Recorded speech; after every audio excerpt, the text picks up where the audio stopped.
All right, it's your boy J. Paul once again. It's your boy s.o.s. Another episode of More Than Music City. Who are you? Adrian raps. Adrian Raps. Yep. Okay, let's break it down. You know where you from? Currently, I live in Baxter, just outside of Cookville, but I'm from Florida. From Florida. Yes, sir. So you was born and raised in Florida, and you live in Baxter now. How long you been in Tennessee? I've been in Tennessee 14, 15 years, Okay. so about half my life. Okay. So you 50-50. Yeah, I'm 50-50. What you like better, Tennessee or Florida? Tennessee. Tennessee. Yeah. Even the winters? No, I hate the winters here. Cold, too cold. We went to Florida. We just had a show in Florida last week. It was 77 degrees. And I was like, man, why did I ever leave? But You here now, huh? I'm here now, yeah. Almost say I'll never go back, but it's not forecasted for me to go back. So tell us about yourself, man. What you do, man? We know you're an artist, but I mean, I rap. Still working the 9 to 5 right now. Been touring pretty heavily with Outlaw Nation, which is New Breed and Jesse Howard, and your boy Dirty. Last year I'll say I counted up the other day. I did 17 shows in 15 states last year. wow. That's what's up. That's like a real tour life. Oh yeah, Exactly. and it's not all what it's cracked up to be. I mean, it's awesome, it's great, but there's the downsides that people don't see behind the scenes, for sure. So where you start with the music? Where was your start with making music? I was in high school. Did you finish high school? I didn't mean to cut you off, but did you finish high school in Florida or Tennessee? Actually, I finished in Ohio. Ohio. See, I dropped out of high school, Uh-huh. and my dad lived in Ohio at the time. Mm-hmm. And so when I dropped out, my mom and him were divorced, and she said, "You're gonna have to call your dad." And in my thoughts, I was like, "I'm 18. I ain't got to do nothing." So anyway, me and my dad ended up on the phone together, and I think school started on a Wednesday, and he said, "Well, I'll be there Friday. Have your stuff packed." That's about the nicest way I can say what he told me. Friday he showed up, and he was like, "You got your stuff?" And I just kind of looked at him, and he was like, "You got 30 minutes, and whatever you got, you can take with you, because you're getting in this car, or I'll get you in this car." So I went to Ohio, went back to school, graduated. That's what's up. Okay. It was kind of one of those things, which I mean, in the line of work I'm doing, even in the career field, I don't really need my high school diploma, but it's one of those things. You're gonna get your diploma and make your mama proud. So, Right. Okay. Yeah. but yeah, I did graduate high school In Ohio. in Ohio. So how did the Music started. how did we end up in Florida from? So Did you go from Ohio to Florida? all right. So I was born in Kentucky, but I was raised in Florida. Uh-huh. Most of my, younger adolescent years. In 8th grade, I moved up here. Moved to Gainesboro, Jackson County. Uh-huh. Hated it. I went to school from August to winter break. I said I moved back to Florida, so I moved back to Florida. Mm-hmm. I finished 8th grade and went half a year in freshman year, and was not doing the best in school, having some personal issues and stuff. So I said I'm gonna move back with mom, and my dad told me. He said, "You move, you're staying." Mm-hmm. He said, "You ain't gonna do this. Live here, live there." So I moved back up here my freshman year. The summer between freshman and sophomore years when I first started doing music, recording Okay. music. I actually met a guy. There was a girl I was in the same school with, but it was her younger sister. Knew a guy out of Baxter, and he was like, "I can hook you up with all these programs, and we can do big things." And I first started recording on a little Logitech computer mouse or computer microphone with the sound recorder. It wasn't even that audio program. Mm-hmm. I'd turn my speakers up, put the microphone beside the speaker, and then bend down. And it records both same time. And then that graduated to me using Cool Edit Pro, a hack version, which I think I still have a copy of. And then I moved up to Adobe Audition, and now that's what I use, but I use the paid for. The paid for version. Yeah, the paid for, the cloud service. Okay. I've lost too much stuff. So how many, back when you first started rapping, who was you rapping with then? Are you still cool with them? Or? Well, when I first started, it was just kind of a solo thing. Then me and my homie Matt Mayberry started a group. We called ourselves Currency. Mm-hmm. And then I had a homie Brandon, and he was doing music, but he didn't have no way to record. Mm-hmm. And at this time, I had already moved up to the Cool Edit stage, and I had a condenser microphone, an MXL 990, and a fan box and everything. And so I took all my equipment to a place, like a mutual place that we all agreed on. That wasn't none of our houses. It was just somebody we knew. And we would all go over there and meet, or if one of us would go over there, like I might go over there and record a hook, and the next time Brandon's over there, he might do a verse, or we just never knew. And then we started the group we had back then called the 187 Boys. Mm-hmm. And then after that, there was 3 more of us. It was Dylan, which I think you know Dylan. Yeah. Marcus and Morgan, which I know you've met them performing. Mm-hmm. And we were all S.o.s Squad. I remember S.o.s Squad. That's when I met you. Yeah, that was kind of the peak of our younger years, around here at least. Now I'm the only one left doing music, and I'm still cool with everybody, but it's kind of everybody kind of agreed upon they were finished with that part of their life, mm-hmm. but they didn't want me to be finished. So you kept riding it out with the music. Well, I quit for a couple years because I was just in my head too much about I've always been in a group. So I was like, I can write a 16 or I can write a 12, mm-hmm. but I can't write 2 verses. I had to get myself through that. I make a hook, do a verse, or somebody else do a hook and they do a verse. But yeah, I had to get myself through that. That little stage. Yeah. That's when it comes, the art of, songwriting kicks in. Yeah. Because both of your 16s, you kind of want them talking about the same thing or whatever. And you don't want one to be mediocre. And one to be really good. Yeah. See, and that's what I've done a couple features with some people, and they're like, man, you need to rap like that all the time. I'm like, well, it's hard, I can't. If I'm in a song with myself, I think about it, which I give 100%. But I'm like, I can't write the hardest 16 I can, because then the next 16, I got to come up with which is really what I need to do. But then if I do top it that much better, then I'm like, man, this first verse is trash. Mm-hmm. I was like, so I try to keep them both, not too much in each one. But when I was in a group, it was like, all right, well, you gotta show out. Even though it's my homie, man, I gotta make it the hardest verse because. Right, I gotta kill him. Yeah. And kill him too. We did that. It was 4 of us in our group, and that was the whole thing. That's what made our songs as good as they were. It makes everybody have to. Right. Oh, damn. Step your game up. S.o.s gonna kill it, so I know I gotta. Right, that's what was the. Yeah. That was the. We'd even be like, we'd even go as far as, hey, what you got so far? Right. Oh, that's what we used to do. See, I'm weird. I don't write to a beat. Like, how people sit there and they'll listen to the beat and they'll write it. Mm. I listen to the beat one time, and I'll write my whole verse, and then I'll go back and do it. Because I can't. I don't know. I think too much. And if I'm doing it to the beat, I'll get the basic flow, because I do switch flows a lot. Mm-hmm.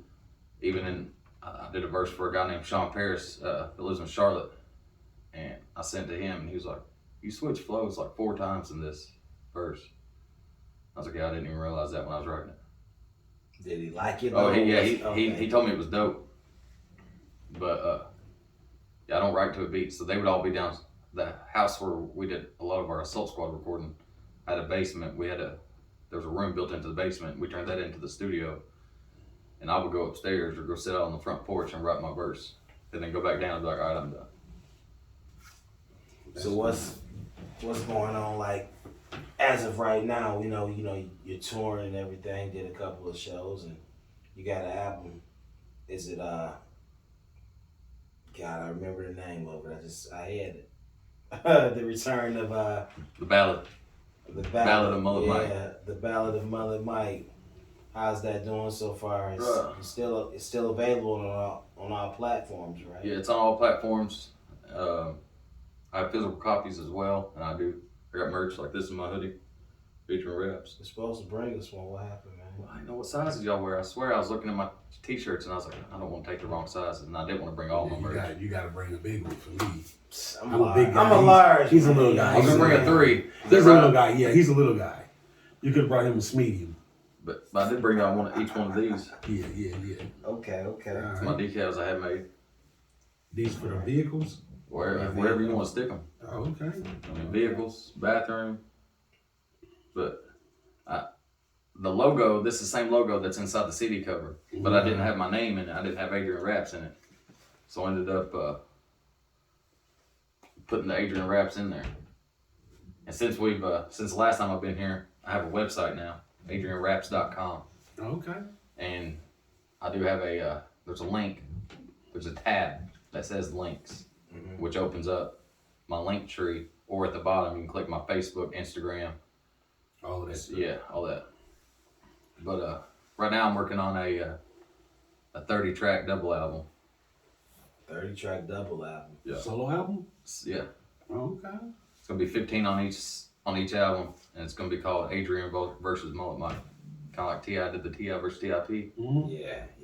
But see, I just did a song. It's not released yet. It's called Fast Lane. It's produced by Dub 3030, and I performed it last weekend. Where is he out of? Is that a producer? Yeah, I'm not exactly. I think he's out of Tennessee. I'll look real quick. But he's produced for like Upchurch, Adam Calhoun, Leroy Biggs. I don't know exactly where he's out of, but and I just got one from a guy, Trainwreck Kenny.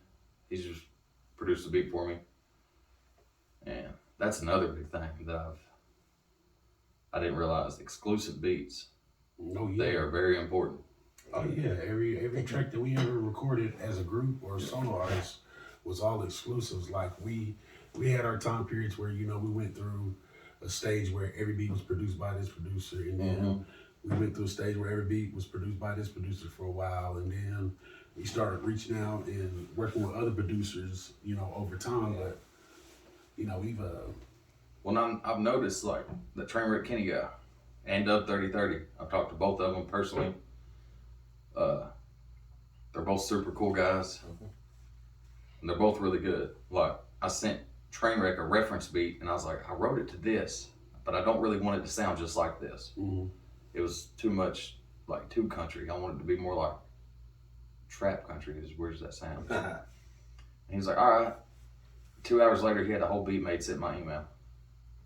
I was like, are you done with it? And he was like, yeah. He's like, if I'm gonna work on it, I'm gonna get it done. right. And he's like, let me know what you think. And I listened to it. I was like, I think it could use this. He was like, all right. He sent me another email. He's like, what about that? And I was like, I think that's it. And I mean, I paid him what we agreed upon. And I realized, not no big name producers, but like Dub 3030, like he's produced songs he's had his instrumentals or whatever on charts. And he don't charge as much as some of these guys on YouTube. Like you find a beat and you go to their website and they want, $8,000 for an instrumental. Yeah. But it's because they got 90,000 streams on it in 2 days, so they know people are gonna lease it for that $30. You get 500 to lease it, Right. and they're still gonna make the money off of it. So I see where they're coming from. But both these guys that I've worked with, and then I've worked with Eddie Robinson. and he's out of I want to say Missouri, which he produces a lot of New Breed stuff, and he's really good to work with. So that's really the three that I'm working with right now. So you working on a new project that's gonna have 30 songs on it. Yeah. 15 on each disc. Yeah. One's gonna be the Adrian, which is gonna be more of the in your face rap, trap kind of stuff. Mm-hmm. And the Mullet Mike one's gonna be more the country rap. I got I got one that's like a punk rock song, Mm-hmm. and then one that's almost country. If I could sing, it would be a country hit. I know it, but I can't sing. So he said I can't sing. So I'm gonna try to do what I can, and if I don't like it, then I'll replace it. But yeah, I was leaning towards 24, then I was like, I'm just gonna do 30, 15 on each song or each CD, Mm-hmm. and I'm gonna try to get that out by this fall, which I know I got 8 songs done already. So which producer do you like have the most chemistry with right now, or do you like working with the most? I don't know. Eddie's really good. I just put him all on the You spot did. with that. Which I will say, the one I've got 2 beats from Dub. Well, which producers got like the majority of the tracks? You know, out of both sides put together. Eddie. Eddie. But I've known him the longest, and Okay. I mean, he's good. That means a lot, though. He is good. Yeah. That's what's you got an album title for it yet? It's gonna be just Adrian versus Mullet Mike. Adrian versus Mike. Yeah. Okay. And I'm trying to scheme up like a good cover art and everything. But it'll be on all streaming platforms, physical copies as well. I probably won't order as many. I ordered way too many physical. What's a few of the cities that y'all have toured in that you've done shows in? Are they like outside of Tennessee? Yeah. We did let's see, I've been, What's the furthest? for me it was Iowa. Ooh. I did Iowa, we did Ohio, Georgia. Well, I don't know, Florida might be, no, Iowa's 15 hours. So it had to be Iowa. We've done like 4 shows in the Carolinas, which we do have a show April 1st and 2nd in Gastonia, North Carolina. Been to the Outer Banks yet? No, we ain't been that far. But like I know we did 7 Springs, South Carolina. Mm-hmm. See, y'all are all over from north, south. Well, I didn't go, but I know Jesse and New Breed, they went all the way out to California. They done 2 shows in California. That was like a 2-week trip. They did one in Southern California, and then drove up, not quite in North California, but kind of close, and did a show, and then they come back. So you on the label with New Breed and Yeah, affiliated with them. I'm not on the label 100%. Okay. but I mean if you're doing a lot of shows with them and you going and hitting tours with them, you know what I'm saying? Oh yeah. You I ride with them. Yeah. Right. It's just no paperwork. Right. It ain't been put in ink. And where are they originally from? New Breed is originally from Lakeland, Florida, Okay. and he lives in the Cookeville area. And Jesse is from Ohio. And that's what's crazy. He's from Willard, Ohio. I lived in Willard, Ohio when I dropped out of school. That's where my dad lived, and I didn't know Jesse. Okay. And I mean, it's crazy that we all got these like little links. Like I lived in Willard. When I first did that first show in Sparta last February, my cousin messaged me and he was like, "You know Jesse?" And I'm like, "Well, I met him." Well, when I asked Jesse about him, he's like, "Oh, I know Smitty." Like they go back. Right. So it's like my family knows him before he was where he is today. Right. And then New Breed, I mean, he's lived in Cookeville for like 3 years, and I didn't know it. Okay. And we all, linked up. But yeah, that's how we met, was in Sparta. So off the album that you're currently pushing, the Ballad of Mullet Mike, right? Yeah. What's your hottest single off that? How Life Goes, featuring your boy Dirty. Okay. And that's the song you got the video for? Yeah. Right now, when I looked on YouTube just a few minutes ago, it was at 28,000 views. 28,000. Yeah. That's That's good. That's Mhm. real good. And then I did drop one that's gonna be on the next album. It's called Country Rich. You got a video for it or just the audio? It's just the audio right now, but Okay. I'm going to Charlotte next month to see Sean, and we're gonna shoot 2 videos while I'm out there. So I'm gonna let his video guy shoot it, and go out there, make a weekend out of it, and see what else we can come up with in his studio. So you're still just working, just Non-stop. staying at it. Great.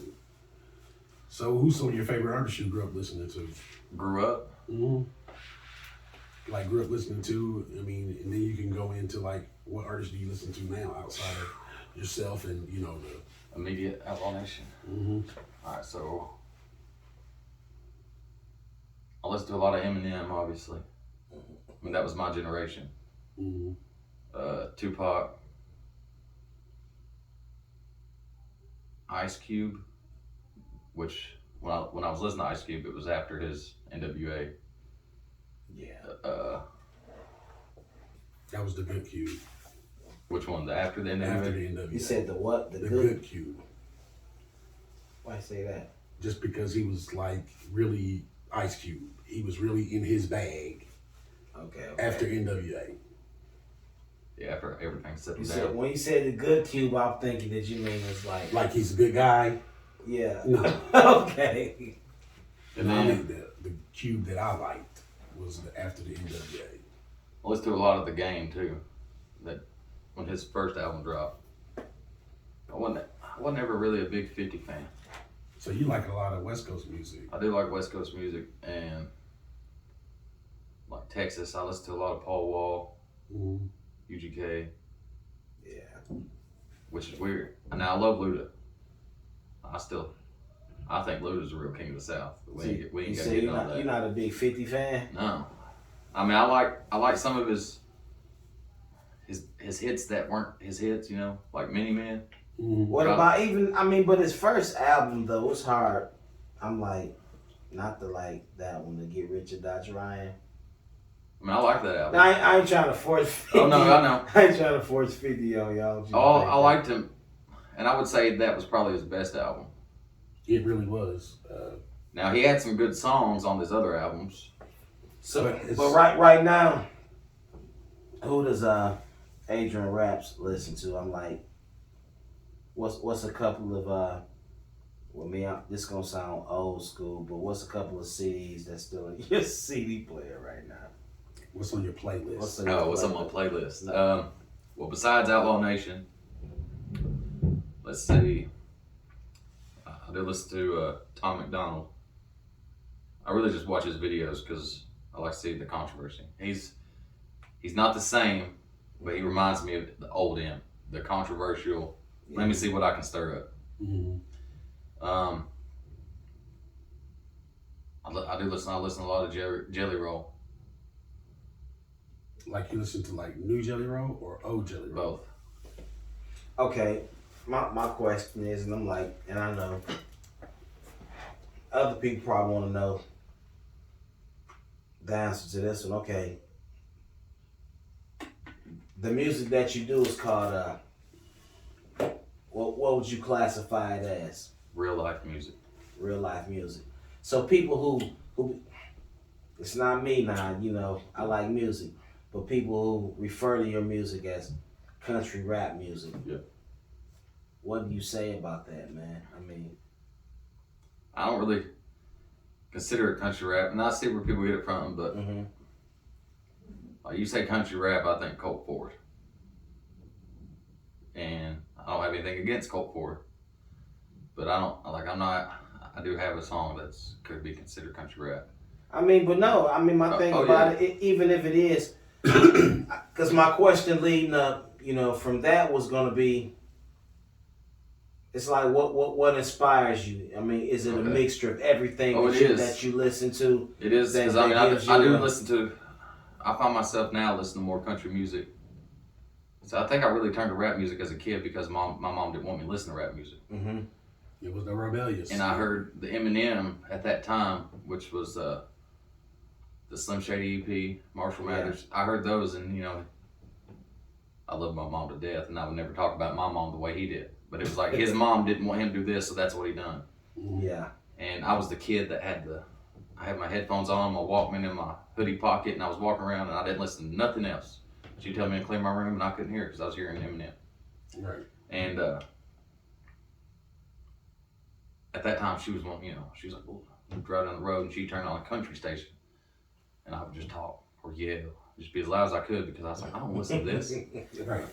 But now, as I'm older and as a father, not the sad country songs, but I do. Like if you listen to any music, rap, rock, good music tells stories. Right. Whether it's You're right. death metal or opera music, anything. yeah. And as long as there's a good story in But there, see, that's why I say I make real life music. But see, you also you got to remember too when you broke down that story, when you was listening to Eminem and everything. That was probably the last part of kids listening to music who understood that this is just entertainment. Yeah. You know. Yeah, because I mean, like what So you can listen to whatever, and music didn't really have a heavy. Music didn't make me want to go shoot some, Right. like he says in that song. But I can't lie though. I know what you about to say. What am I gonna say, man? You gonna say something about 361 for Cherry Club or something? No, man. I was gonna say we was gonna say how music don't have a big influence on us, right? But it does. It does, cause I can't lie. I don't even drink it no more. But Tupac had everybody drinking Alizé. Mm-hmm. Nobody buy that stuff no more, man. No. Nobody drink no Alizé. But Tupac had everybody. Because people want to, they don't, not necessarily they want to be like him, but they're like, well, he's making millions of dollars, and I'm working at the grocery store. I mean, if I can buy Alizé and he's drinking Alizé, yeah, that's something we got in common. But I was like, I say that to say, even in our, speaking of just rap having influence on people, I can't really think of any rapper that we listened to that was just promoting anything other than smoking weed and drinking. Wasn't nobody promoting taking pills or snorting cocaine or. I don't know, today's music. I mean, I beg to differ on that one. 3 6 Mafia. That's all they talked about. But they weren't mainstream then, though. Yeah. At one point in time, they were. Yeah. And they were still the artists that, like, they was the only rap artists out at the time that was talking about snorting lines and, you know what I'm saying? Yeah, then you had Lil White come out. Right. With his. And right.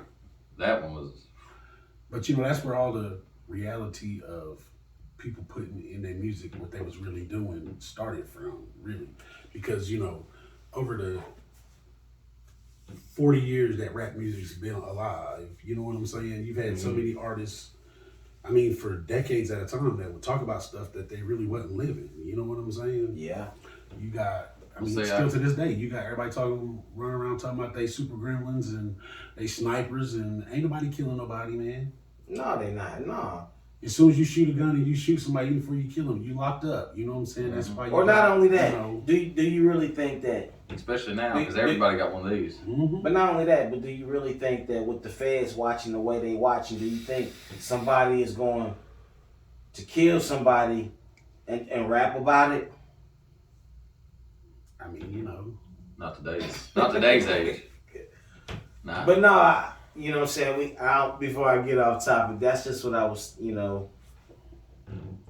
That's why I say I make real life music too, is because, like the one I put out, it had some hard hitter songs on it, and it had some more laid back, like hip hop poppy kind of songs, and it had some more country rap style songs.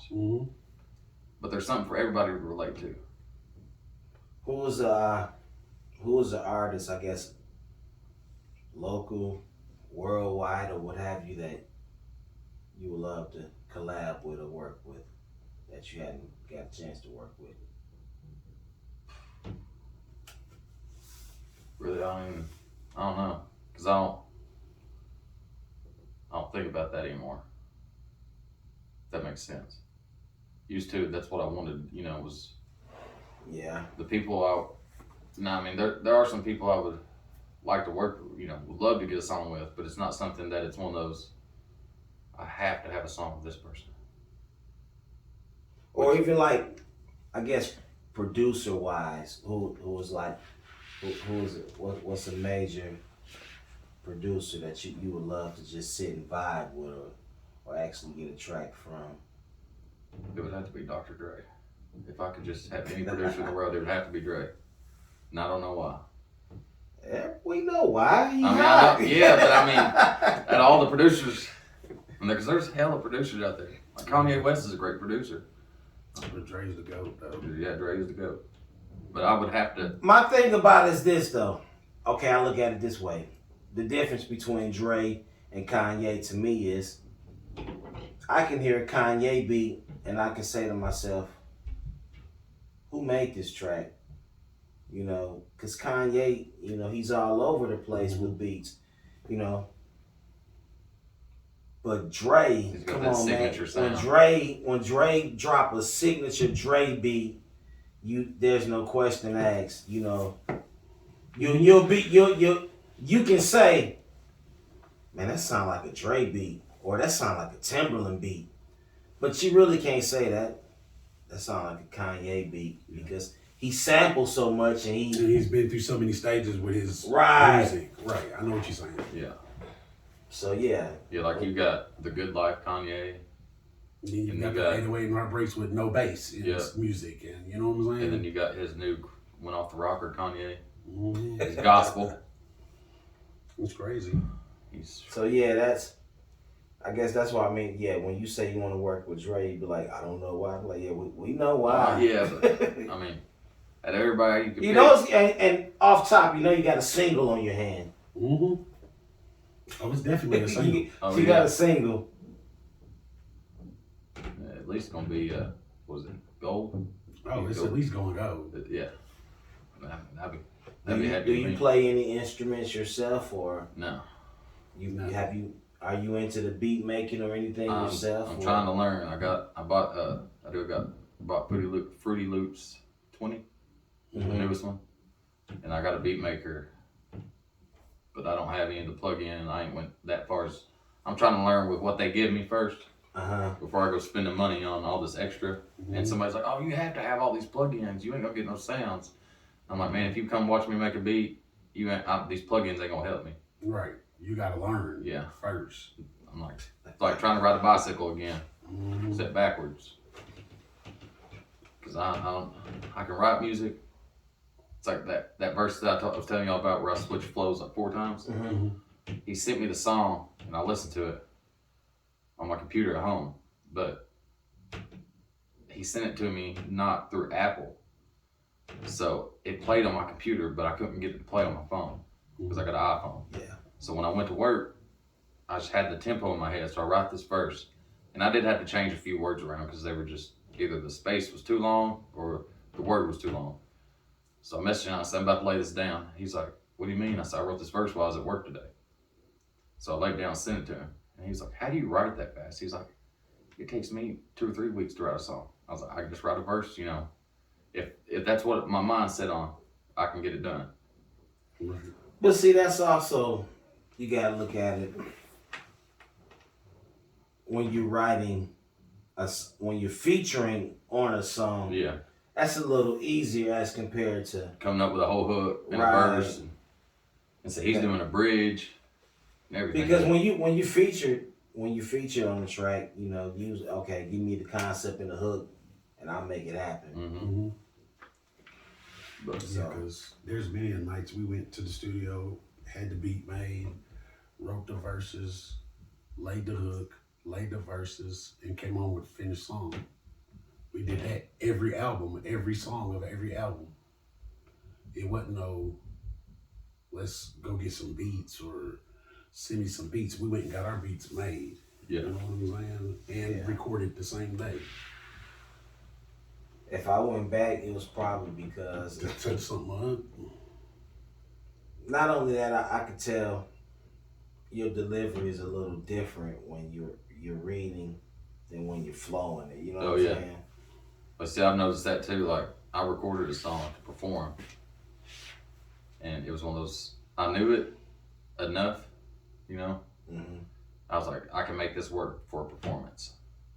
So I recorded it, and I listened to it in my car 2 or 3 times, and then I performed it. Well, like 2 weeks after I performed it, when I recorded it, I didn't even have to read it. I knew the whole thing in my head, and the delivery and the flow was so much more natural feeling than me trying to be like, oh shit, I missed this word. And I did it like a live YouTube interview a few weeks ago, and they were like, well, you know, how do you go about recording? And I was trying to explain to them, and I was like, they have a share screen. And I was like, here, we'll just do this. So I shared my screen, and I just pulled it up, opened my program, and I recorded a verse. And do y'all record yours all at once? Yeah. Well, see, that's how I did mine, like bar 1 to 16, just one take. And there was a guy in the comments, he was like, how do you do that? He's like, I usually record 1 bar at a time. 1 bar at a time. Yeah. I was like, I can't get a feel. That's me. I was like, I couldn't record 1 bar. And I may use how to put this, make it simple to explain, but it's like I may be flowing or whatever, right? And in order for me to finish 1 word, I have to stop to get that word completely out, then come back and you gotta say that word, and say, 1 word might be overlapping 1 word just because I want to, what I'm saying, my delivery, I want to get that out, then I'll come back. But I mean, 1 bar at a time. I mean, so I got a song with New Breed coming out called Wannabe. Hey, that dude couldn't have been a rapper back in back in the like a tape recorder days. Yeah, when in the late 90s. like what, 8 tracks, 16 tracks for a whole song. And that was you probably don't even know about that. That was the late 90s. Man. But I got a song with New Breed, and he was like, there's one spot in it. I'm not really rapping fast, but it is more up tempo. And so I run out of breath at this certain part. And so it's like, what I said, boy, you got some jewelry acting hard like pulling teeth. When I show up to the scene, I go ham, you call police. And that's how that rhyme scheme ends. But when I say police, my next bar starts out with that motor mouth you're running. Well, for me I was like, you call police, that, try to force that. And he's like, no, he's like, you're going to pick up there. He says, so record this, leave this empty, and record your last 4. Right. So you come back and you do, these 4. And then I was like, are you sure? I was like, let me try it again. We had to learn all those recording tricks like the hard way. Well, I just learned. Really, it was, we was dealing with Tim Hill, so.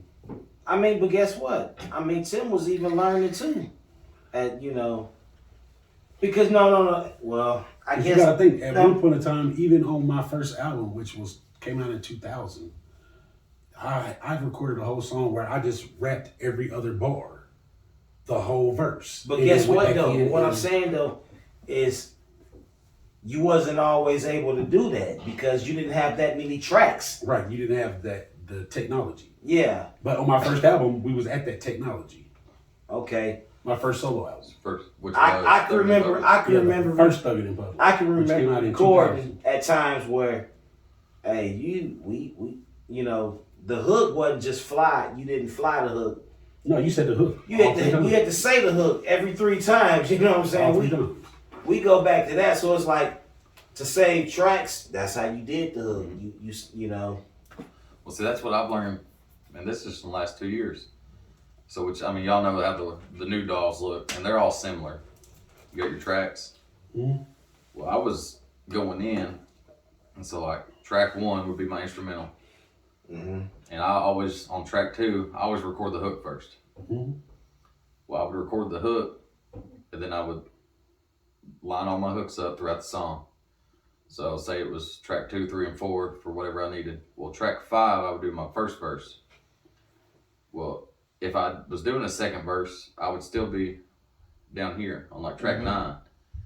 And my buddy was like, "Why don't you put both of your verse mains on the same bar?" And I was like, "Nah, man, that don't make sense." He was like, "If you'll use your effects rack and apply the effects to that track instead of going in and actually applying them to each individual vocal," because my program kept crashing. He's like, "It's less strenuous." And I was like, "That'll never work."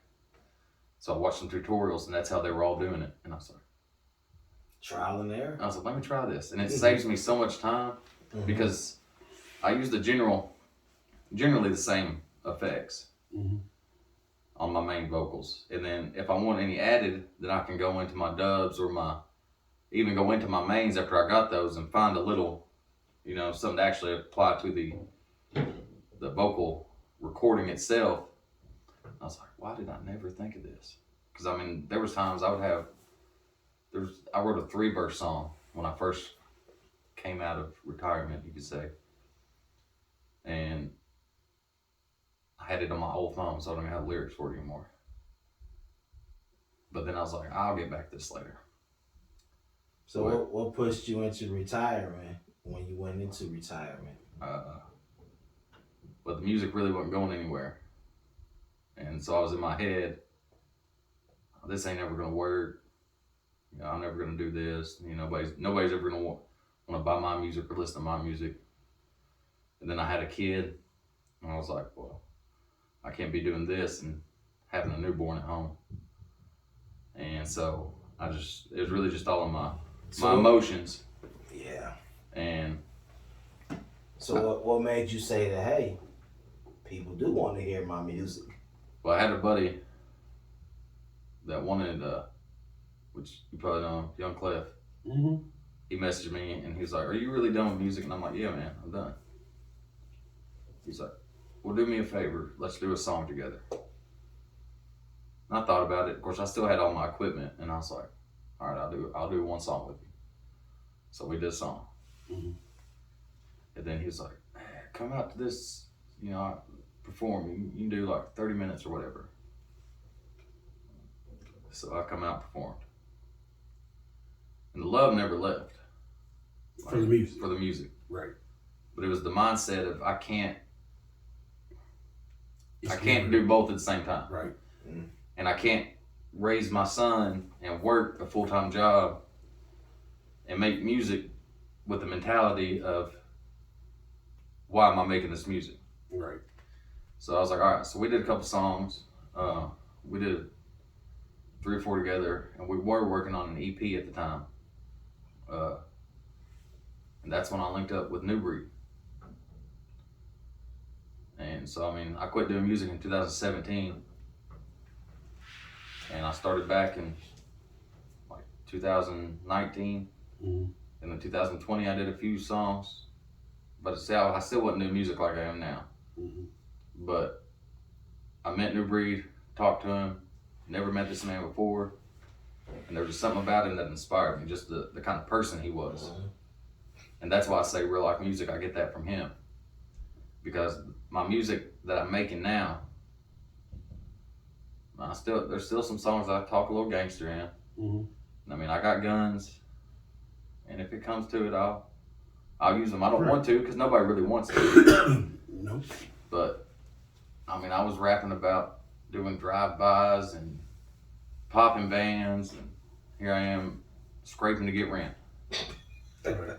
So the music that I make now has changed to more relatable, not only for me, but for other people. Right. The music I was making was the music that you listen to on the radio. Because I'm like, well, they're listening to 101.1, so if I make music like what's on 101.1, they're going to listen to that. Right.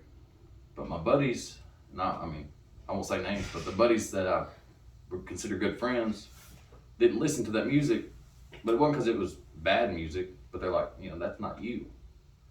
You're rapping about, you got 18 cars in your house, at your house, and you're popping champagne. He's like, you're not doing that. So they could tell the music wasn't true to who I was. And now that I've turned the music to more true who I am, there's more people that can relate. So is that why you call it the real life? Yeah, music? it's real life music. Okay, I like that. And it's even if it's rap. I mean, because I got a song on my album called Hush, and it's more the gangster style, like hard music, but I don't say anything in it that's not true. So I mean, I've realized I don't have to be like, I got a Tommy gun and I'm gonna spray your whole block up. I can still be gangster, Right. and I ain't gotta talk about that, and I ain't gotta say. If you cross me, Man, what people don't realize is what's gangster is, you know what I'm saying, is protecting yours, protecting your home. You know what I'm saying? Don't start nothing, don't take nothing. That's gangster, man. Going out here looking for trouble, That's stupid. that ain't gangster. You know what I'm Like saying? Lil Wayne said it in the song, "Real G's move in silence like lasagna." Like I'll always remember that line, because the real ones ain't the ones out here talking about it. Man, Lil Wayne, y'all know my most memorable Lil Wayne line. What? Go DJ. That's my DJ. Well, that's because he said it 65 times. He did. But all right, so who's better, Wayne or Eminem? My opinion, I say Wayne, but that's because, and I'm 100% honest, I was not really this big Eminem fan. You know what I'm saying? Like growing up in rap music when Eminem came out, I thought he was cool for what he was doing, but that wasn't my style of music. You know what I'm saying? Damn, you playing with your hair on camera? Man, I'm sitting here, I'm talking. You let me do what I do, man. I can multitask. Good on do mine. But yeah, I just wasn't into Eminem like that. Like I listened to his albums. Braid my hair. Shut your ass up. I listened to his music. I listened to every album he ever came out with. Who's that? Eminem. Well, this me. I just was not straight really up into him like that. This like I was like, oh, he's spitting. This is me on this song and that song, but it wasn't nothing that I was just. Well, like, I got a follow up question after. Okay. I'm from Detroit, so I feel like I always gave him a pass. I always gave him a pass being from Detroit, but what I don't like now is like, okay, M did a song I think with Jack Harlow. Yeah. And it's got like that West Coast vibe to it. It's Jack Harlow came on there and just riding the beat and just killed it. Like, okay, wow. Jack's cold. He came, but he was just, and plus the way he was riding the beat, I'm like, okay, that lets me know you got skills. Okay. Along comes M. And he started coming with that, double, triple. And I'm like, see, but new M, that's all he does. Just ride the beat, man. And I know M got it in him to just ride the beat. Just ride it, man. But, you're doing too much, man. So I'm like, when he started doing that, I'm like, M kind of lost me, man. I mean, I just never was just a really big Eminem fan. Yeah, man. Some spray? Yeah, man. Whatever. But I mean, I respect him, and he's a killer with the bars and the flow. But Wayne is too. Yeah. But him being from Detroit, like I said, he'll always have my love, man. I'm like, because he represents, But Wayne. Okay. Wayne's a legend, man. I'm like, I can't take nothing from Wayne. Wayne is hustle. Wayne has put work in. Wayne got a word in the dictionary. There went a point in time where, I mean, literally, Wayne was like the hardest working MC out there. So you got that thing for M, and he's got a thing for Wayne. So I asked both of y'all. So old Eminem, like his crazy, the chainsaw Eminem or new Eminem? I fucks with the new Eminem more than I fuck with the old Eminem. Like his last album that he came out with. The Music to Be Murdered By? Yeah. But see, go back to the Marshall Mathers story. Like, all of that wasn't just crazy. Like, because I'm Slim Shady, yes, I'm the real Shady. Yeah, Which album was that? Was that not the Slim Shady EP or something? Or was it Marshall Mathers? That was his the first one that he came out with. Hi, my name is. Yeah. That album was crazy. I mean, but he planted his seed, letting them know that okay, look, I got skills. He planted that seed, but I ain't gonna lie, a lot of them songs was just Too much. They were crazy. Like that "Kill You" song. Right, but when but the second album, you know what I'm saying? Okay, that's the one with even was Stan on that album? Yeah. Now my favorite is the Marshall or the Eminem Show. That's the one with Superman. Oh, that one that he's got with Dre, riding the Batmobile. That video was hot. I know what you're talking about. God, okay. It's got Haley's song on it. Like it's that to me was his. I listened to that shit like one time or two times, and I was like, yeah, I'm cool on this shit. But I was in a different stage of my life at that time. You know what I'm saying? Yeah. See, the thing about him is, okay, I gave it a chance because once again, he was a Detroit artist, and it was Dre. I'm like, he's like, what Dre got going? I mean, you listen to that album a lot, you know, for like, you know, it showed the versatility of Dre because every beat on the Eminem album wasn't your typical Dre beat. Right, and then it came to a point where Dre didn't do any production really. It was all Eminem, and it sounded like Dre type shit. So, for you, mixtape Wayne or album Wayne? Oh, that's a good question. Album Wayne? Yeah. Because I feel like mixtape Wayne, he would just say a lot of shit that just didn't really make no fucking sense. It just sounded good together. It just sounded good, and it was mixtape Wayne, and you know what I'm saying? He was on the lane. He was putting out a lot of shit, so you was listening to a lot of shit from him.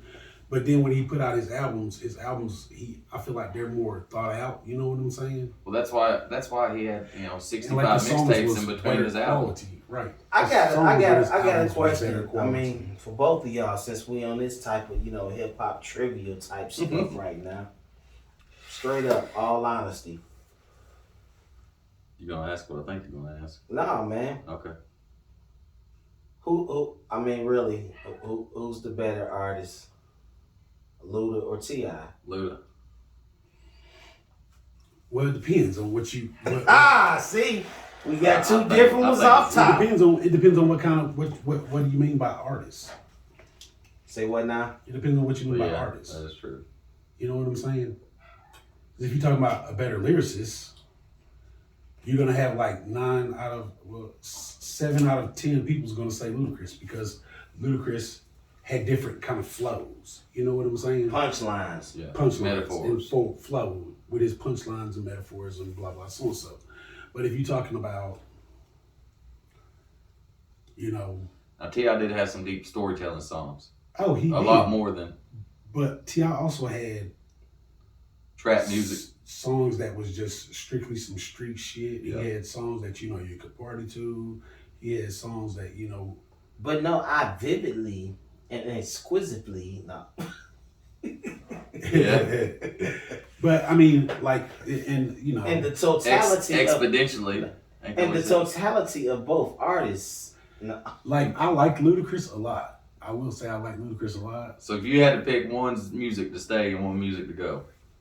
I'm not doing it. I hate when people ask. I hate those choices. I pick T.I. I pick T.I. I hate those choices because I know I'm listening to all of them.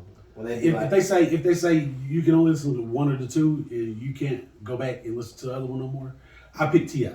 So I would pick Ludacris. There was more songs to me that T.I. was on that meant more to me than songs Ludacris was on. Like Ludacris, I'm not going to go back and listen to. I got hoes in different area codes. That's true. Once a year, or you know what I'm saying? I am. I'm okay with I'm okay with not hearing probably because of Nate Dogg though. Right, but I'm okay not hearing that. I can see what you're saying. I'm not gonna go a year without hearing. Hey, Dead and Gone. I'm not. No, not that. But I'm not gonna go a year without hearing. Hey, but I'm 10 not, different T.I. songs. I can tell you right now. I'm not going 2 years without watching Too Fast, Too Furious. That was the coldest one with Luda in that one too. But you probably don't go 2 years without watching ATL. Because you watch that a lot. So what's the difference? But You see what I'm saying? I watched that for Nunu. But T.I.'s there. Nah, I ain't worried about T.I. It's Nunu. You know, I'm just more of a T.I. fan. All right, so So we're going on that road. We're gonna stay on this road. Okay. Well, I'm gonna ask the big one. what's the big one? Here we go. The one that everybody asks. I think I know what you're about to say. Tupac or Biggie? I never compare those two. I never. I mean, I can compare them. I'm gonna say I go with Tupac because I listen to more of Tupac's music. Because Tupac was out longer than Biggie. You know what I'm saying? Like I listened to Tupacalypse. You know what I'm saying? Man, I'm sorry, but I hate that comparison. Oh, I know. That's like the Jordan LeBron comparison. Yeah, I don't like that comparison because it's too different. You know, come on, like Biggie, Tupac never had no songs. You know, Black Ugly as Ever. However, I stayed Coochie down to the socks. Rings and rocks, filled with rings and watch, filled with rocks. You know what I'm saying? Yeah.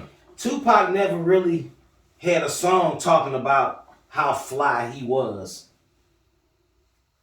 You know what I'm saying? Has he? I get around. I get around. And that was before Biggie. But what I'm saying is You see what I'm saying? Right. But Biggie never had songs as far as Brenda's Got a Baby. He did, if you think about it. Like, not on that subject, but Biggie was one of the best storytellers ever. He was. He was, no doubt. But what I'm saying is Biggie didn't get political as like Pac did to me. That's the difference to me. Biggie didn't have a Brenda's Got a Baby. Keep your head up. Think about this. Biggie didn't have that span of a career that Pac had to have those kinds of But what songs. I'm saying is I don't take nothing from either one. You know what I'm saying? But what I'm saying is, Biggie, as far as okay. there are two bodies of music. Pac body of music, Right. Big's body of music. I'm going with Tupac. But my thing about it is because I heard more of Tupac. Right, but Pac's wordplay was nowhere near what Biggie's wordplay was. I don't think so either, but I think Pac told better stories, deeper stories. See, you got Pac told story, right? No doubt, but Pac never used the metaphors that Biggie used. I'm not doing it. No. So you wouldn't have picked Jordan over LeBron or LeBron over Jordan? I pick LeBron. You know how I feel about Jordan. But you'll pick that, but you won't pick Pac or Biggie. That's the difference, man. I don't. What about Jay-Z and Nas? I like both of them. What about Jay-Z and Nas? I'm not doing it. Both of them. Because it's music? Yep, both of them. I'm not putting them against each other. Nope, I'm not doing it. I would. But Jordan, that's different. I don't like Jordan. What about 3-6 for Bone Thugs? I'm not doing it. Is it just because it's music? No, man. Yeah, I don't like separating artists. I'm like, So what about Luda or T.I.? I'm not doing it. How are you gonna put us on like that? See? No, honestly, I feel the argument like you were saying. Luda really don't have like. I mean, T.I. songs from hey, let's get away. I mean, he's got even to the the hypno. Hype no, on the last one that he did. Come on, that catalog don't compare. But I'm just like, in that I was comparing like skills, artists. You know what I'm saying? I feel like You talking about Pac and Big? nah, T.I. and Luda. Yeah, So but them legends that's dead. So I'm not comparing no legends that's dead. But Bone Thugs and Harmony and who? 3-6. I'm gonna right now. We have to go with the art of work. The body of work. We have to go with the body of work. The body of work. 666 is like they still getting money. I'm sure I mean- Bone Thugs is too though. Come on, but 666 is like still producing tracks for current artists. What was the last thing that Bone Thugs and Harmony did? I don't know. That's the only thing with that. Was something like Did you watch the I watched the versus battle? Yeah. Well, I watched that and then I watched the thing after it. somebody said 3-6 made the name for themselves. Mm-hmm. Bone Thugs had Eazy. Right. Right. And I was like, well, you can't take the talent away though. But I don't think they would have been as big. I think they would have been more like the 3-6. On a lower level, more locally known before they made it mainstream. But see, the thing about it too is I feel like even if they made the name for themselves, they probably had a better chance being in the bigger city that they was in Cleveland. Yeah, than being in Memphis. Yeah, I mean, because nobody took Memphis serious for a long time. And up there, I mean, Cleveland really ain't too far from Detroit. I mean, Detroit was a big city. You know, it's a bigger city. But this the thing. Detroit has so much talent coming out of Detroit. Wasn't nobody. I'm saying, like, that network, you know, like, you get a show there. Right, but thing about it, you have to think this, though. Nobody knew of Bone until Eazy. That's true. That's true. I mean, so yeah, that could have happened. That could have been the case. If, let's say, Eazy was a part of them then, okay, yeah, they could have fed off the Detroit, you know, scene or what have you. But nobody knew of them until, and then shortly after that, Eazy died. Mm-hmm. Shit, didn't Eazy die before that album came out? Or he was alive when their first album came out, right? He died before their second album came out. Yeah. Because their second album is what had Crossroads on it. Yeah. But no. I feel like no, Eazy died short. Eazy died short after, because that standing on the corner straight, slanging rocks. Eazy died before their first album came out. He wasn't even in that video because he was dead on that. Right. He died before their first album came out. Right. That's crazy. Well, man, it's been a hell of an interview, man. Yeah, man. What you got going on in the future besides your double CD? Right now I'm focused on music videos. I'm gonna try to do content. Try to get one a month. That's my goal right now, is one a month. I'm gonna start shooting in February. So you gonna film some videos off of the Ballad of Mullet Mike, or? Yeah, both. So you're gonna film a few from there and go into the next album. Yeah, I'm actually talking to a guy right now on making an animated video for a song, which I don't know how it's gonna work or how it'll go over, but me and him are in talks. I'm making one for what'll be my next single off the new album, which will be Fast Lane. Okay. And the one I put out right now is called Country Ridge. That's gonna be the first single that comes off the Mullet Mike side, and then Fast Lane will be the single that comes off the Adrian side. That's what's up. And then I'm gonna try to do some videos for some of the older songs that I've had out on the Ballad of Mullet Mike, and then probably shoot a couple more before the album drops. But 1 month is my goal right now, starting in March. So do you what was you about to say? Want to do the rest of your hair, man? Nah, man, I'm good, man. I'll take this out in about 10 minutes. So do you cut your hair in the back, or do you just let it grow? Me? Yeah. I've cut it, I think, once, but I'm just letting it grow. You're just gonna let it grow out? It started as a joke. Me and my buddies were gonna all grow them, and then everybody cut theirs, and my wife hated mine so much. And I said, you know what? I said, I'm growing this until our son turns 18, and he was 3. I don't know if I'll grow it for 15 more years, but it's one of those image things, like Mullet Mike, so like my sticker, mullet on a microphone. So I mean, it's an image thing, and my little saying is keep it mullet, and that's like keep it cool, keep it chill, whatever, just keep it mullet. And people find me that way, you know, they know who I am. So the first album was the Ballad of Mullet Mike. This one's gonna be Adrian versus Mullet Mike. You get mad at the barber who might mess your mullet up, man. We go to him. Well, I've been cutting it myself because I'm kind of scared of that. That's why I say I only got to cut it up once, because my wife was like, you need to get your dead ends cut off. And I'm like, no. She's like, it'll grow better. So before the show I had, and it was last summer, in July, I went in and I told the lady, I was like, I want this much cut off of it. She's like, why? I was like, I want my dead ends. She's like, you're going to have to get a little more than that cut off. And I was like, get the bare minimum. I was like, if you cut any more off, we're going to have problems. You got to get dead ends cut off with dreads. You don't.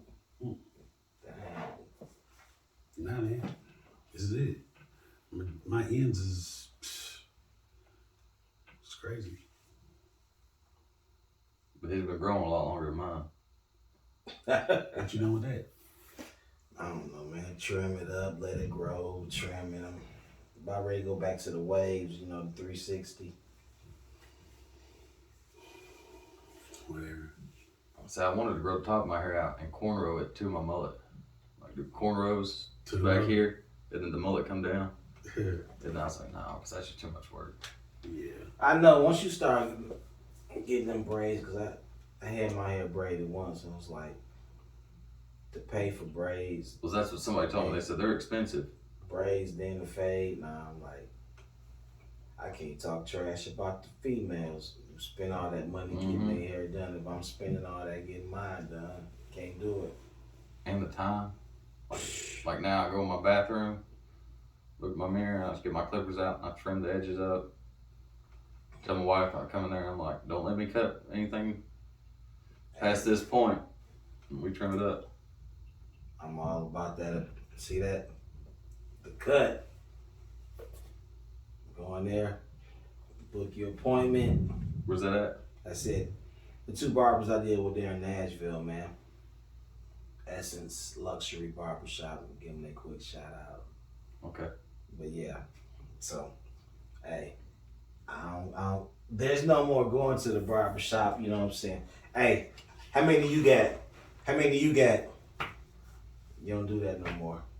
You go in the barbershop, 8:30, get in the chair, I'm done, you know what I'm saying? Yeah. I'm gonna take my boy there to the barbershop one day. You ain't taking me nowhere. Get you a beard treatment. You ain't taking me nowhere. I already got that taken care of. Did you? Yeah, I already got that taken care You of. got you some beard treatment, man? Yeah, I got that taken care of. Can't make You'll fun see. of beards. You'll see. This You gonna get the lane beard going I'm on? gonna have all that. What's the sound you made with it, man? You You put that on a shirt. You joining the beard gang? Beard game. Not bird gang, beard gang. Beard game. No, I can't do it, man. I'm about to have that thing. All my beard be gray. It's the only thing that don't. What you scared of the gray for? This the only thing that don't grow gray, man. We driving the car I like them home. silver foxes nowadays. My wife looked over at me. She said, "Your hair's turning gray," and I was like, "Just be quiet." It's her fault. She worrying you. That's what I stressing said. I said, "Is it right here above my ear?" She was like, "Yeah, kinda." I said, "Yeah, it's we're always talking." you. That didn't go over well. Did you sleep on the couch that night? Yeah. I just want to let y'all know before we finish this episode, we got the More Than Music City merch on the way. You know what I'm saying? We trying to support the network. And put a little merch out there for y'all to grab. You know what I'm saying? Grab y'all a shirt. We need to get these hoodies before hoodie season is over with. Yeah. Ooh. So what's up? Where can we get? Where can they get the merch at, man? On the website? Well, right now I'm having an issue with the store on the website. Mm-hmm. So I'm handling everything via DM on Facebook, which if you have my personal page, you can do it on my personal page, which is Mikey Gibson. Music page is Adrian_raps_. Instagram is Adrian_raps_. And I do reply to as many DMs as I can. But I sell everything. I accept Facebook Pay, Cash App, Venmo, PayPal, any kind of digital pay form. I've seen crypto. I haven't started doing crypto, but I might get into that. But I just charge shipping a flat rate of $5. I ship everything priority, so it's just a $5 fee. No matter how far I ship it, I cover all that, the extra, uh, and it's usually a 2 to 3 day. They usually get their merch in 2 or 3 days. I got shirts, hoodies, bracelets, posters, CDs, stickers. About to say you got the stickers. I'm about to work on 2 new designs for summer for some t-shirts. So be on the lookout for those. But AdrianRaps.com, you can find all my links, a short bio about myself and everything on there. That's what's up, man. Once again, this concludes another episode. I am your host, J. Paul. We have Adrian. Adrian Raps. Been hanging, man. Oh, my bad, bro. Alright. S.o.s, Adrian Raps, J. Paul.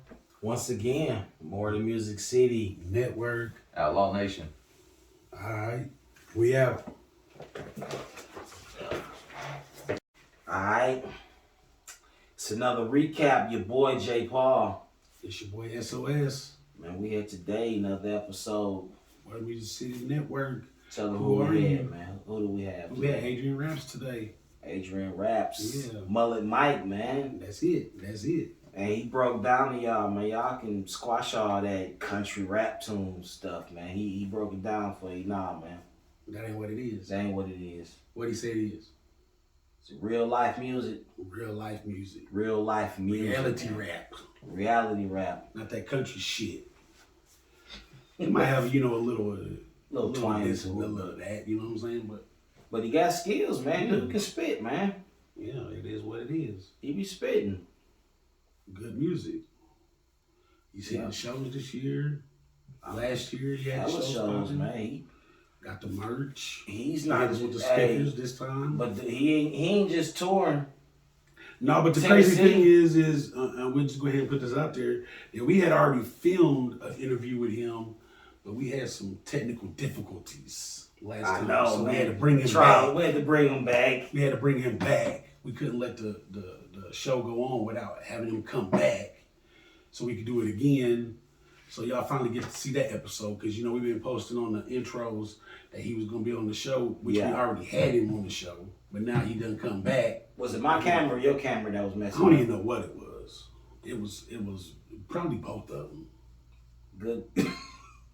Try to buy that good stuff, man. Trying to buy some good stuff to do some podcasting, man, and it just don't always work in your favor. Hey, but they can take some mean pictures, though, can't they? Yeah. You can go buy you a good Canon and, you know what I'm saying? Canon. Other brands to take some good pictures, but for what we be trying to do, sometimes it just don't work the way Man, it so- work. What you listening to now, man? What's on the S.o.s playlist, or what's in the S.o.s CD player? You still listen to CDs? I still listen. I listen to CDs. Actually, I do listen to CDs. I put a CD in the other day. I listened to it for about 4 days. Which one was it? I know it's probably Cartel Family. Nah, man, Gang it was Effect. S.o.s, Thug in the Public Volume 1. You know what's crazy? I listened to that album just to see how many times. I actually took it to my car and put it in just because I wanted to see how many I times just listened to that. Tim Hill was on there. Or, What? not just Whoa, Tim Hill. you talking about the very, very first Thug in the Public, right? the very first Okay, Volume no, 1. I'm talking about You talking about Volume 2. the one that got that say you rap too much. Yeah, that's Volume. Yeah. That was 2. Why you kept naming all your albums Thug in the Public?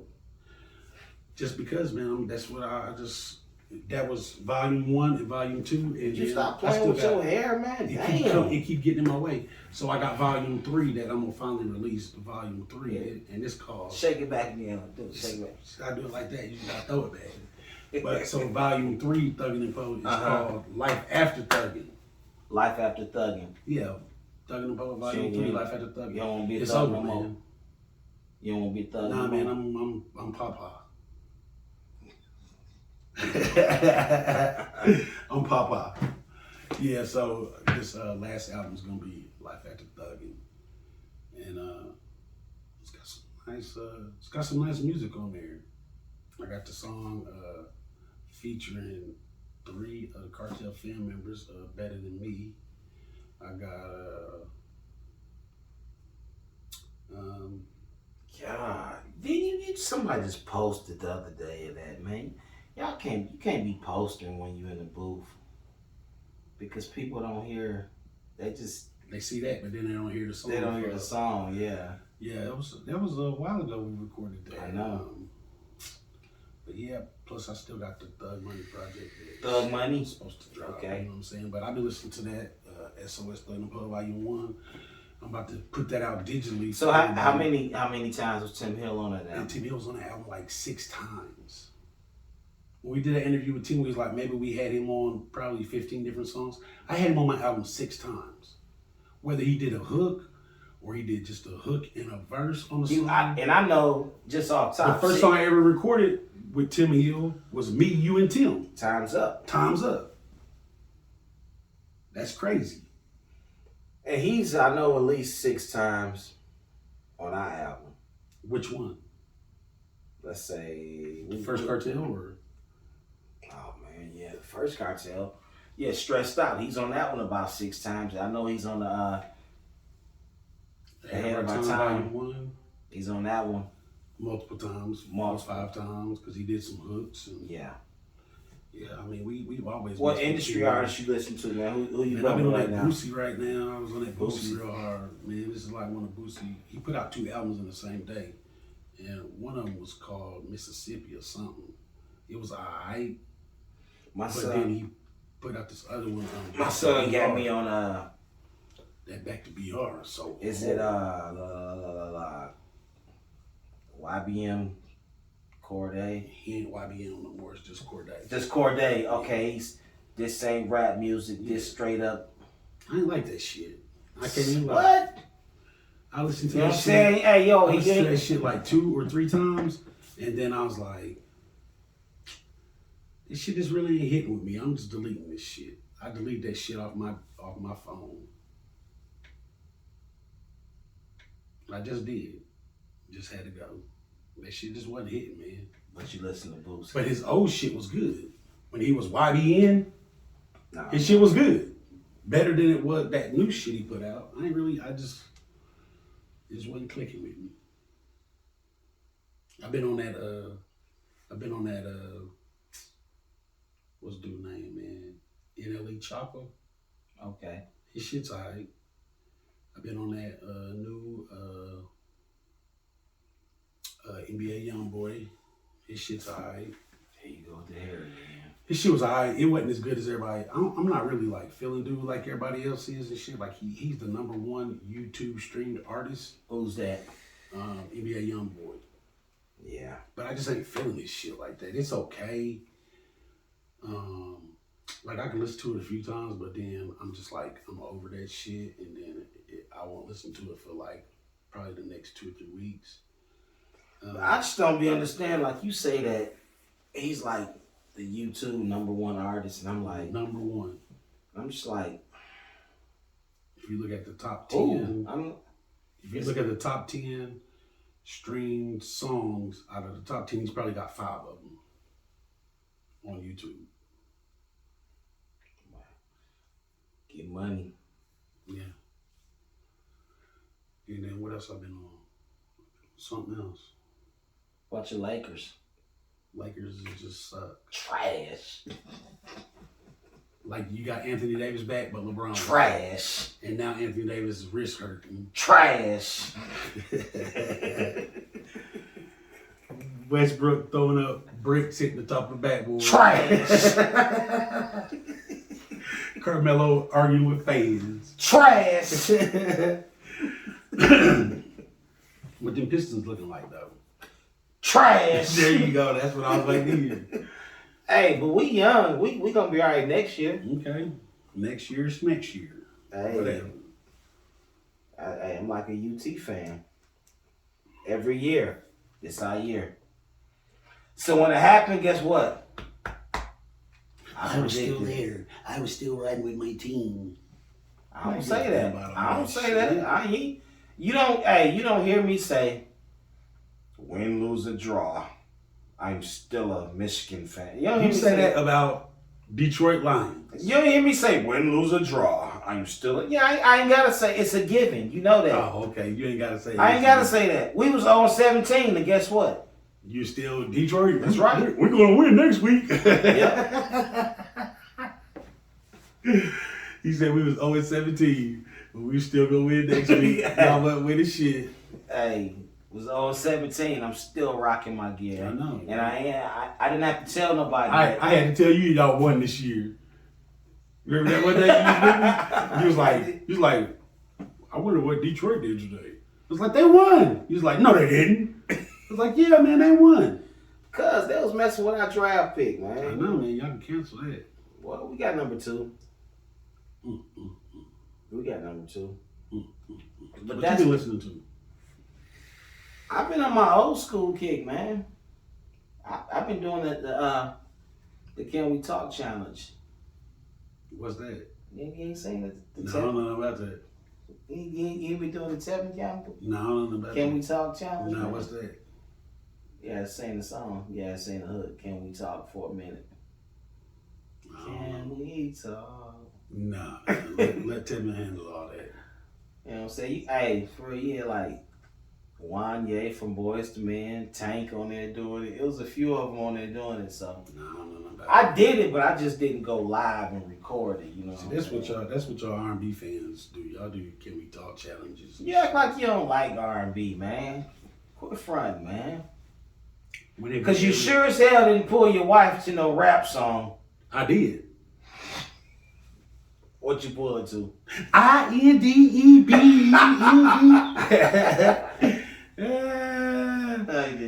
Come on, Short. You know what I say one song. I said one song. It was like back in the day. I said what I say. I was like, I fucked the gangster rap music. I know what song you was listening to. What songs I listened to? And when you found your wife. What songs I listened to? It's Ghost Town DJs. Ghost Town DJs. What the hell is that? You remember Ghost Town DJs? Nah, man. What's Ghost Town DJs? That night. Oh man, that was Is that what that was? I want. It was a So Def. Man, that song was like 10 years old when I met her. So. That song came out in like 1987. You put it on today, and people still gonna go to the dance floor. So. Yeah. That's one of them, not everybody, every so often you get a timeless hit. That's one of them one-hit wonders. That was KP and Envy. Say what? KP and Envy. I don't know who it was, but I know it was KP and Envy. It was off the So Def Bass All-Stars album. It was KP and Envy. Name another song off that album. I couldn't Can't do it. Can't do it. But I remember when I used to go to Atlanta after that song came out, I was like, man, I want to run into one of them. Probably did. You did. You run into everybody a lot. You run into everybody between Phipps Plaza and Lenox Mall, and you don't realize who it is. You walk past. You be in Greenbrier too. You be in the hood. Yeah. But see, you really couldn't. After the first time, we really couldn't enjoy Greenbrier because we was shocked. I don't think that was the first time. I think that was like the 4th or the 5th time he was out there. When the car got stolen? Yeah, when the car got stolen. But after that happened, you couldn't enjoy the mall. Because you'd be like, man, I wonder if my car's outside. We would go check. Hey, go check and see if the car out there. Yeah. We'd be shopping for about, 20 minutes. No, it wasn't even that long. It was probably about every 15. Yep. It's like, hey, go run to the park. Somebody run to the parking lot real quick. It was the good old days. It was really that bad until you realized that it was old school cars you couldn't take there, man. You wasn't at the good mall. That wasn't a good mall to be trying to parlay at. This is how bad that mall was. Our car got stolen at the mall. We couldn't even get a cab to come pick us up from that mall. They said cabs do not come out there after a certain time. Yeah, it was like you got to walk. You got to walk somewhere. It's like, all right. Hey, so who gonna represent the East in the NBA playoffs this year? Give me 3 teams. Who gonna be in the East? I'm gonna say Miami. Mm-hmm. Milwaukee. I don't You ain't know, even man. going with Brooklyn? I don't know, man. Brooklyn's not looking that good right now. Okay. Because Kyrie don't play every game. Well, and give me then, 3 in the West who's going to be I'm solid. gonna say the other team on the East. I'm gonna say Golden State. no. I'm gonna say on the East, the last team on the East. I'm gonna say deep in the playoffs. Well, I'll say they'll at least make it to the playoffs. Mm-hmm. I'm gonna throw. Nah, he talking about the Celtics. I'm not a Celtics. I don't fan. know, man. I'm gonna say They solid. I don't know, man. I just really like watching Chicago play right now. They young and they hungry. You know what I'm saying? This is the thing about the player. Oh, give me your West teams before I give you my thing. On the West, I'm gonna say Golden State. I gotta throw the Lakers in there. You know, I gotta throw the Lakers in there, even though they suck right now. But see, But if the Lakers make it to to the playoffs, playoffs, it's a whole different team. they're scary. They're a problem. And I'm gonna say, it's a bunch of good teams on the West. Like, you know, you can throw in, you know, I know, but give me give me 3. What's the last one? 3 teams that I'm feeling. That's gonna go deep. 3 teams I'm feeling. that you feeling. On the West, I'm gonna say Golden State, the Lakers, and Memphis. Okay. I'm just putting Memphis in there because And you know the only thing about Memphis will beat your ass, and you just totally underestimated them and before the the statement game. I'm about to make is Memphis is the only one that's kind of proven it to be different. I'm like, because Ja Morant has went down games and Memphis still won. Still won. Yeah. But every other team is one ankle sprain away from Not being there. not being there. Yeah. One player twist ankle and that team is out. They are one positive COVID test from Being out. so Yeah, the NBA is funny right now, man. yeah. It's almost All-Star weekend, man, and I'm not even too excited about watching All-Star. That I get excited about basketball after All-Star break. Because now it means something. Mm-hmm. Everybody's fighting for that Yep.